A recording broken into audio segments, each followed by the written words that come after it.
It is Santa Clarita's hometown station, KHTS. This is Awakening Our Minds with Dr. Aakash Ahuja, and he joins us in studio. Doc, how are you? Doing great. How are you? A little bit longer than I'm comfortable with without seeing you, just to be perfectly honest. Yes. Well, thank you for having me back again. Thank you. Yeah, no, we're excited about the show. So the goal of the show, for those who didn't hear the first episode, Awaken Our Minds host Dr. Aakash Ahuja, and he is a psychiatrist practicing here in the Santa Clarita area as well as in the greater Los Angeles area. And the show focuses on the subject of mental illness and topics surrounding it. And I want to get right into it because we only have a short time, so I want to make sure that we get to everything that we need to get to. Sure. And the thing we're talking about today is something that is in the majority of people's lives, right? Yeah, perhaps 1.2 or 1.3 billion people in the world. Which is a lot of people. And so the topic today is social media. Yes. And so, I know why I do it. Well, maybe I don't know why I do it, and we'll get into that. But social media is a big part of a lot of people's lives, but there is some negativity that can be attached to it, and there is things that can happen if you are on social media too much, or if you don't use it the right way, right? Right. And so in your opinion, why do we use social media? Why do you think we use it? Well, Carl, that's a broad question. Man, in my opinion, has always been a social animal. We try to find avenues where we can share our ideas, where we can meet people. I mean, lots of years ago, when there was no internet, people used to go to clubs, cafes, different places to play chess, to play different games, meeting, going to churches, going to any public places. And then, the telephone came and the media outlets came and now then people started enjoying the social networking websites. For example, Facebook came out in like 2004. Before that, few other websites came out. But the basic reason the Facebook came out was, in my opinion, that people can share their views, people can share their pictures, people can try to meet friends who they have lost the touch with. And that's how it all started. So it was all nice, hunky-dory. And then slowly and steadily, what happened was, in my opinion, people started using it to, again, as I said, share their pictures. Yeah. And then people like when people start to like their pictures. Yeah. And that's a very interesting point. And so in our brain, we have many areas, obviously. And one of the areas is known as Ventral Tegmental brain area. Okay. And what that does is it's kind of like a reward center. And way back, when we didn't have internet, whenever we used to do anything good or when we achieved something nice, like we got any promotions, we got a new job, we got good grades in school, we got a new girlfriend, whatever it is, our reward center senses it and it releases dopamine. Okay. And dopamine is a chemical which basically is kind of like the candy. It's the happy to us. It's happy stuff. Exactly. Right? It's a happy stuff. We exercise, we go out, we go to Italy, we go to any country, not endorsing Italy. Yeah. Right. So we feel great and then we get that happy juice in our brain. With the social media, we get that social juice, the dopamine stuff, very frequently. We post a picture, we have an anticipation that people are going to like it.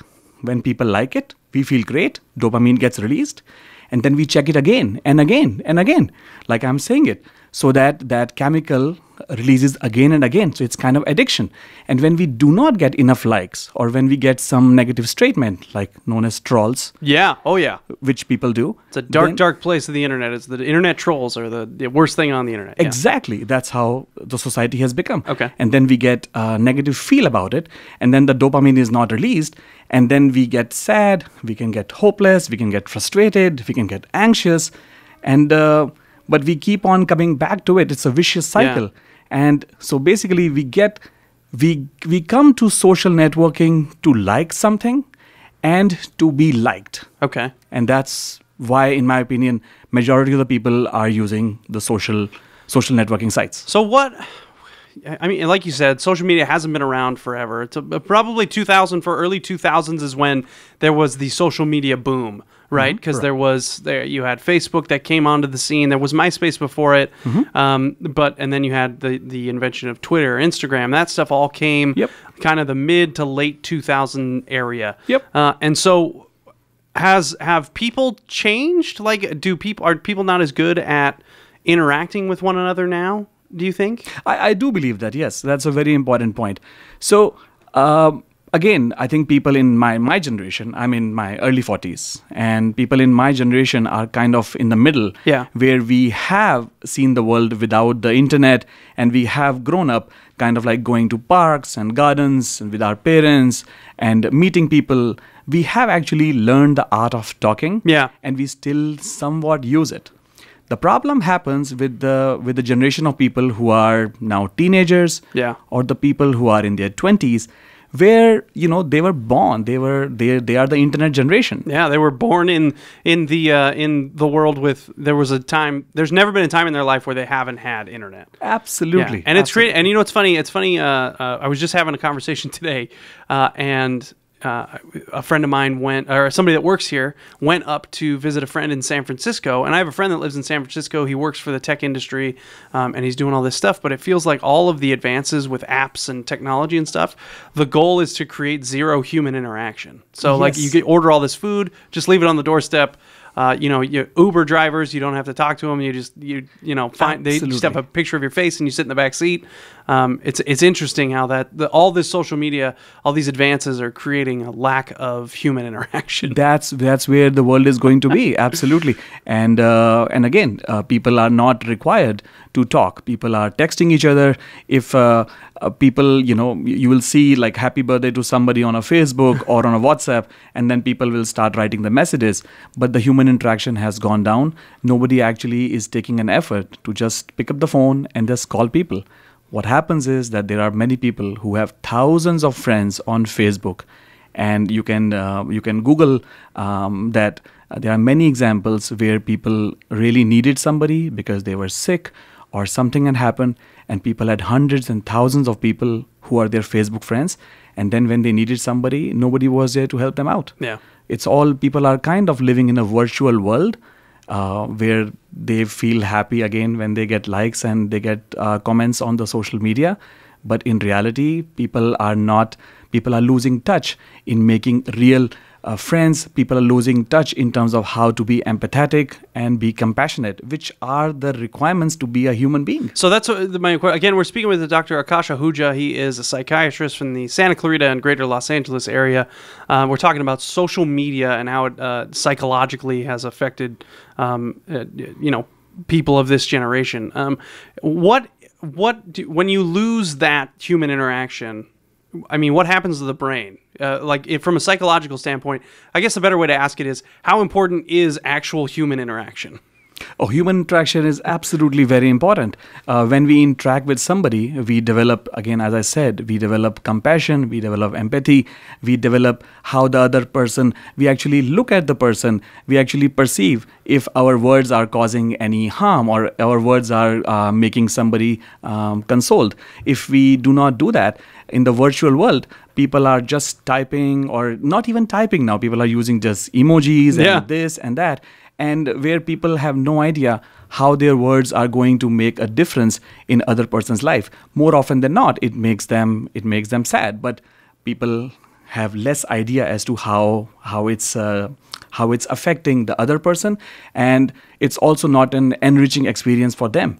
They think that they have a lot of friends, but in reality, again, it doesn't. And also, I would like to point out that when we have lots of Facebook friends, and people are on other social websites, if we get any negative remarks from them, it basically makes us upset, makes us a little sad, depressed, anxious, and we become kind of isolative, and that doesn't do anything good to our brains. So, it is addictive, right? It is absolutely addictive. It can be addictive. Yes. It can be, yeah, just like anything, right? Just like anything. So, you talked about the vicious cycle of how it becomes addictive. I read on a website so that the 6 ways social media is affecting our mental health. So I wanted to, if I could just run through them. Sure. Because the first one is it's addictive. Sure. And we spoke about that a little bit with the vicious cycle. But the second one, it talks about it triggers more sadness, less than well-being. Right? Yes. So there's more. So you think it creates sadness more than it does happiness? Most of the studies will point that way. Again, because now, can I say that social media does only wrong? I would not. I would take few seconds to basically say that in certain situations, Facebook or the other social media outlets have done actually well. If we are talking about a very minority of anything, somebody who has a deadly disease, somebody who is new to a community, some new immigrant, or people who are gay or lesbians, who have some mental health issues, if they do. So such minority groups, if they go to any new place, any new community, these social networking sites can be very helpful to find them good support, to find them a group, because the numbers are not that in plenty. So it definitely does help. If there is a flood, there is an earthquake, when people try to get money to fund for a good cause, then these media websites can be very helpful. Having said that, in a general population, especially again in the teenagers and the adolescent population, when people get a lot of body shaming, people try to compare themselves to somebody's best picture on the Facebook. Look, let's be very honest. You and me are not going to put the worst pictures of right. We're not doing it. Right. You know, people Photoshop it and this and that. But maybe we are mature enough to figure it out that that's the case. But some young adults, some teenagers might not know that. There is a lot of cyberbullying which happens on the internet, which can lead to people being depressed, being isolative. And also the problem is that because we are growing in a different generation as our children, sometimes as a parent, we don't know what our children are exactly going through because we haven't experienced that. And that also leads to further isolation among the children. Or the teenagers, because they don't know how to interact with us.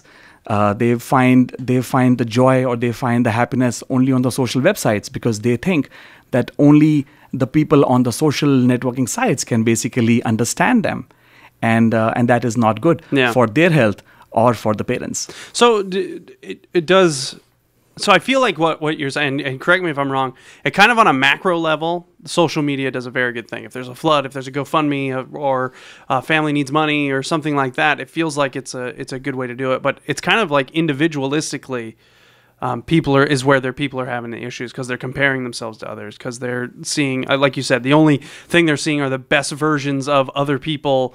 Right. And that's what there's no way I could live up to that. You know what I mean? Right. So that's the stuff that they're seeing, right? Exactly. I mean, they tend to compare themselves with that and all those things, and that is not good for them. Also, I like to point out that a lot of social media, different people will throw out different strange challenges, which the teenagers accept. I have no idea about like those challenges. Like Tide Pods and all that stuff, right? Exactly. I mean, there was a song recently which was challenging people to get out of their vehicle and then dance or something, which can be very dangerous. I mean, there are lots of accidents which happens.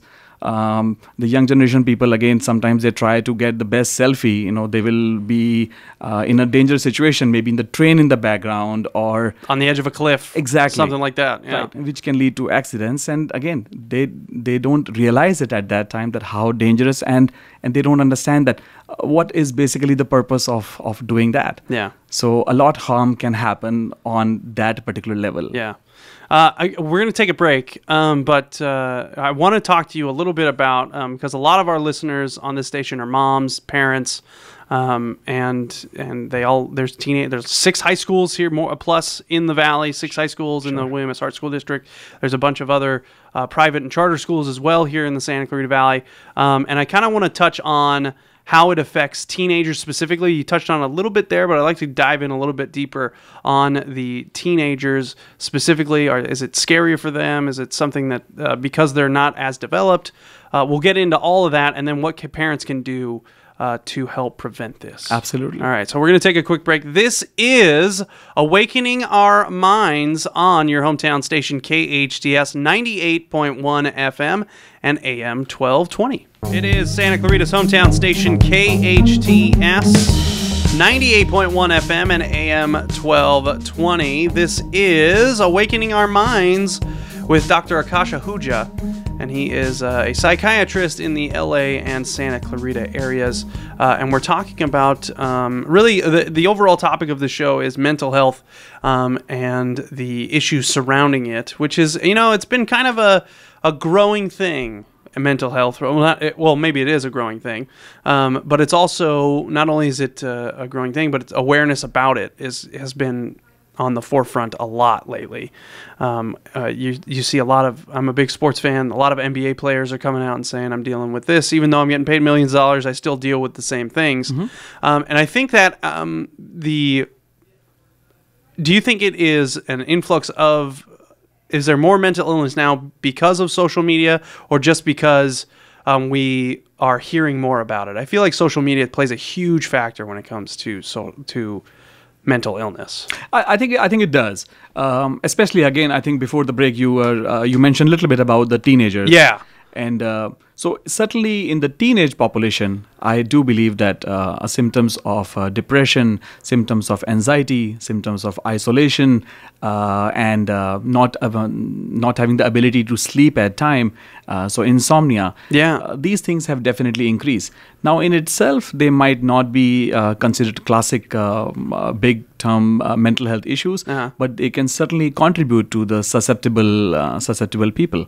So the answer is it can certainly increase the mental health issues in adolescent population. So let's get into that about teenagers. Are teenagers more at risk to deal with things like this with social media? Are they, or is it something that we as parents should be more worried about with our teenagers and social media? Because there's social media that honestly I don't even know about, like Snapchat. I know of it, but I don't know how it works.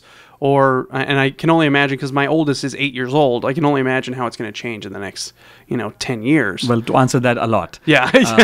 So every few months, if you look at the NASDAQ or something, a new website comes in, like, I don't know, Tumblr, or Snapchat, and of course other things. So to answer that question, now that you know that I'm technologically that savvy about that. Okay. So teenagers are very different in terms of how their mind works as compared to an 8-year-old or as compared to an adult. Yeah.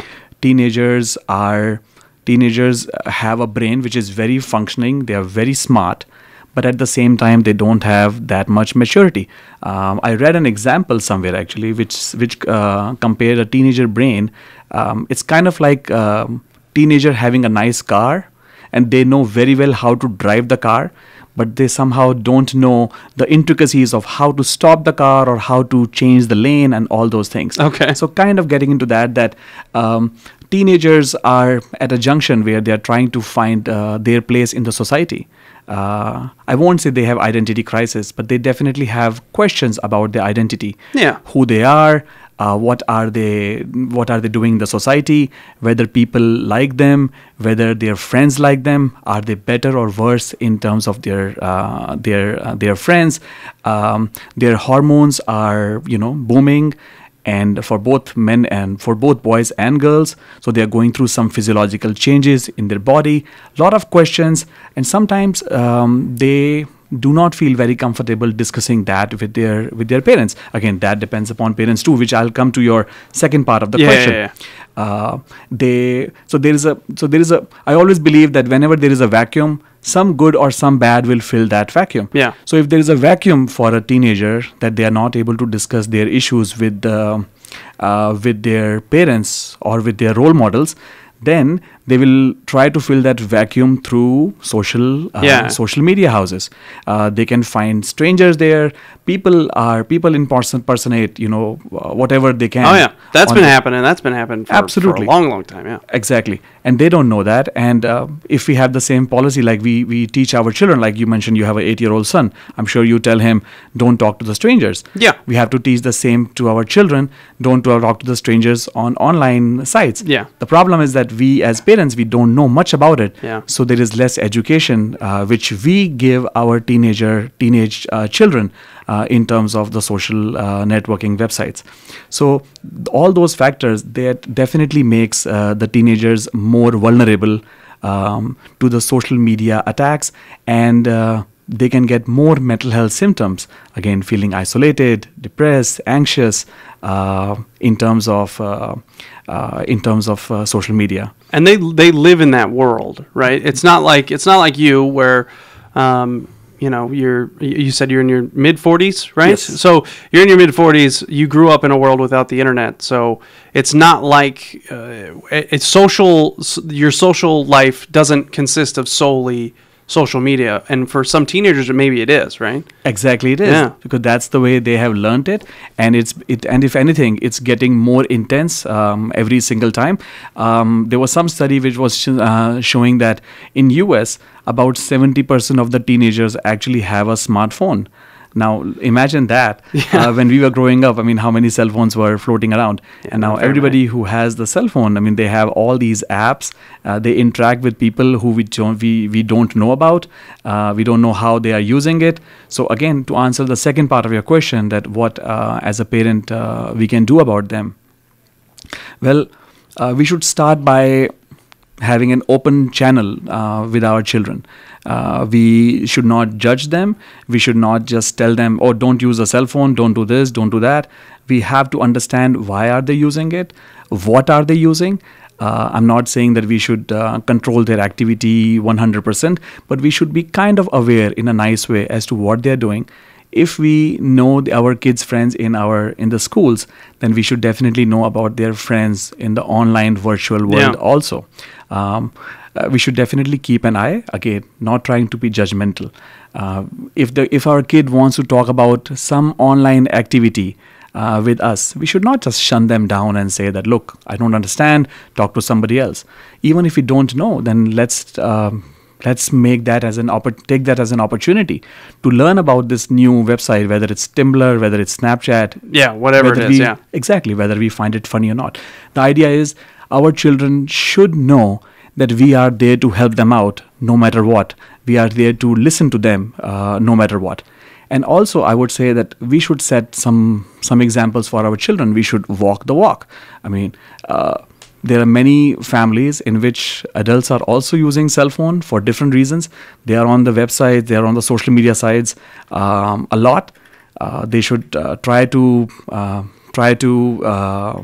use some time in the family at home where no cell phone will be used, especially at the bedtime, especially at the meal time. There should be certain rules for the kids, but there should be certain rules for ourselves also, so that we can set up example that, look, social media is somewhat important, okay, but the other interactive part is also important. We should take them out to movies or restaurants or different things, and we should make sure that whenever we're doing some family activity, the cell phone should not be used by anybody. And again, if we set up these some ground rules, I think it will definitely start helping the teenagers in terms of how to deal with the social media.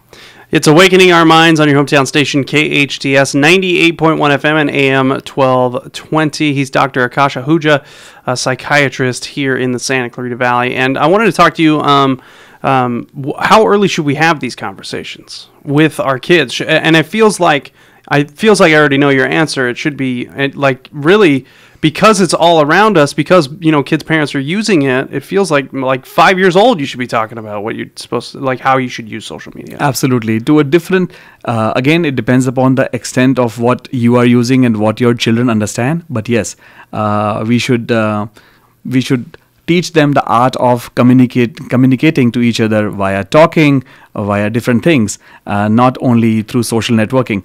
They should know that all these computers, gadgets, different things are important, but we as human beings have created them, and we are the masters of the technology, and it should never be the other way around. So sooner the better. Again, but especially I would say that as soon as the kids come to the age where they start demanding the cell phones and the other gadgets, then definitely we should be playing a much more active role in terms of talking to them. Yeah. And it's kind of difficult to get around it. I don't know, how many kids do you have? I have 2 children. And how old are they? 6 and 8. 6 and 8. Okay, so we're right in the same range there. Yes. Yeah. So, but with school, even with my 8-year-old and my 5-year-old, who are in, 3rd and kindergarten respectively, I get alerts on my phone to how they're doing. They get like points and like if they're being good or if they're being bad. I get a text through this app, like Points Dojo and all those Class things? Dojo. Yes. Yeah, there it is. Yeah, you know it. Class Dojo. So it's going to be a part of their. It's already, social media really is already a part of their lives because so that conversation really does need to happen sooner rather than later. 100%. So again, there are 2 aspects. One, how we are using the social networking sites and how we are using these apps for our benefit. Again, I do believe that Class Dojo and things like that are pretty interactive. You can interact with the teachers and have conversations. You can kind of see how the progress is being made. So that's a kind of a good aspect. But again, the bottom line is that we need to tell our children that we need to spend the time off screen also. And also, you might have heard about it that there is a new thing which a lot of getting a lot of coverage now, known as blue light. When we are using the screen of an iPhone or any phone or an iPad, then there is like a blue light emitted through it. And the studies are not conclusive yet, but they are saying that it can definitely lead to macular degeneration of in the eye later in the age. So it's not conclusive, but certainly we should try to limit the use of the screen time for our children as well as for the adolescent and for ourselves too. Yeah. Now my eyes itch all of a sudden. He's Dr. Aakash Ahuja. This is Awakening Our Minds on your hometown station, KHTS 98.1 FM and AM 1220. One thing is, we mentioned it kind of in passing, but I kind of want to just dive on it a little bit here for the last couple minutes of the show. But you and I are not going to post the worst pictures of ourselves, right? So, and that's something that needs to be understood with regards to comparing yourself to others or, going there to feel better about yourself. I'm a handsome guy. I mean, my pictures are nice. I know. Sorry, go ahead. But that needs to be understood, right? That people aren't going to post the worst looks of it. Maybe they will, but for the most part, people don't do that. No, they don't. And so it's not necessarily reality, really, is what I'm getting at. It's not really real life, is what you're seeing on social media. It's not. It's 100% not. And that's where, the kids start, or the adolescent people start comparing themselves to the others.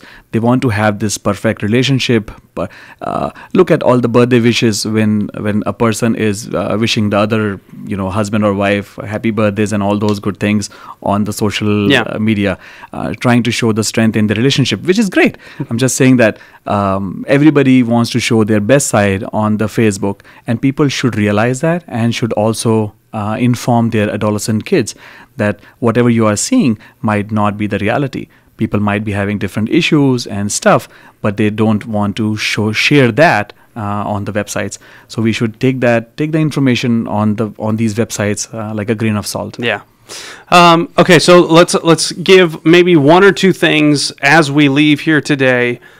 Suggestions for social media use for yourself and maybe for your kids. What for yourself? For me, say you're talking to me. Give me a suggestion on how I should use social media. So I would say that use social media, post the pictures if you want to, but do not just focus on the likes. Just detach yourself. Use it as a journal, which some people suggest. Yeah, that's what my wife does. My wife uses it totally as a journal. She uses it to make sure that our family around the world sees pictures of our babies, and she's not very concerned about the likes. That's fantastic. Yeah. I salute your wife for that. Yeah, so do I. And so don't get into this Facebook envy syndrome, which... that's a real thing. It's kind of it is. Kind of a real thing, right. Yeah. So, don't just get jealous of people. Everybody has their own issues, just like I do, just like you do. And so So detach yourself with all these likes and not likings. Don't pay attention on the trolls and this and that. Limit your friends on Facebook. Don't have thousands of people, I would say, and limit the time which you are spending on screen. And absolutely no use while you are playing with your kid, going out with your kids to restaurants, movies, and playing out with them. You set up an example for your kids. The kids will definitely look up to you as their role models. And one thing, if I can add in the to end, is that thousands of years ago we learned the art of speaking. That's what makes us human being. Let's not let that art go away. We should teach our children to speak and to communicate while speaking, just not only by texting and emojis. Awesome. Even though, hey, I give you a thumbs up emoji for this whole show. That was great. Doc, thanks for coming in. Always good to see you, and hopefully we help some people today. Thank you, Kyle. Really appreciate it. This has been the Awakening Our Mind show on your hometown station, KHTS, with Dr. Aakash Ahuja, and we'll see you next time.